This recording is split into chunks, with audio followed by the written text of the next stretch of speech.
Hello everyone, चला तर मग आज बघूया आपण अगदी सोप्या पद्धतीने आवळ्याची लुंजी किंवा लोणच्याची रेसिपी. अगदी सोप्या पद्धतीने कमी इन्ग्रेडियंट्समध्ये आपण लुंजीची रेसिपी बघणार आहे. तर माझा व्हिडिओ तुम्ही शेवटपर्यंत बघत असे. हिवाळा सुरू आहे, आवळ्याचा सीझन आलेला आहे. मार्केटमध्ये छान अशा ताज्या ताज्या आवळी विकायला आलेल्या आहे. आवळ्याची इम्पॉर्टन्स सर्वांना माहीत आहे बघा. छान आपण आवळे धुवून घ्यायचे आहे. प्रयत्न करायचा आहे की आपल्याला कमी डागवाले असे आवळे आणायचे आहे मार्केटमधून आणि त्याला छानपैकी आपल्याला वाफवून घ्यायचं आहे. तर मी एका भांड्यामध्ये चाळणी ठेवून अशा पद्धतीने आवळे वाफवून घेणार आहे. तुम्ही तुमच्या पद्धतीने आवळे वाफवून घ्या. तुम्ही नाहीतर डायरेक्ट इडली पात्रामध्ये पण तुम्ही आवळे वाफवून घेऊ शकता किंवा डायरेक्ट पाण्यामध्ये मीठ आणि आवळे टाकून तुम्ही वाफवून घेऊ शकता.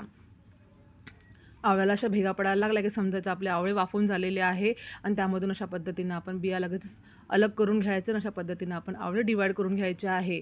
तर आवळ्याच्या लुंजीसाठी आपण करणार आहे एक मसाला तयार. त्यासाठी आपण तयार घेणार आहे अर्धा चमचा जिरं, अर्धा चमचा धने, अर्धा चमचा घेणार आहे सोप आणि अर्धा चमचा घेणार आहे आपण मोहरी आणि पाव चमचा घेणार आहे आपण मेथी दाणा. तर मेथी दाणा हिवाळ्याचं खाणं खूप चांगलं आहे. असं 12ही महिने खाणं चांगलं आहे म्हणा, पण विशेष करून हिवाळ्यामध्ये मेथी दाणा खूप खाणं चांगलं आहे. तुम्ही बऱ्याच गोष्टीमध्ये मेथी दाणा खाण्याचा प्रयत्न करा. बघा छान त्याला भाजून घ्यायचं आहे, एकदम धुवादार भाजून घ्यायचं आहे बघा. छान त्यामधून धुवा येऊस्तोवर भाजायचं आहे. मस्त कलर चेंज होतो आणि सुगंध सुटतो घरामध्ये, कारण की नुकताच पावसाळा संपलेला आहे आणि सर्व हे इन्ग्रेडियंट्स थोडे वातळ झालेले असतात. मला छान भाजून घ्यायचं आहे.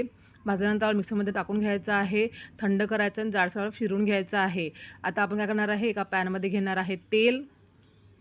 त्यामध्ये टाकणार आहे आपण जो मसाला तयार केला आहे तो टाकणार आहे आणि त्यामध्ये मस्त परतून घ्यायचा आहे आपल्याला.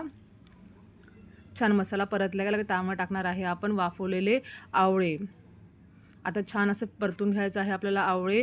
सर्व मसाला आवळ्याला छान लावून घ्यायचा आहे बघा.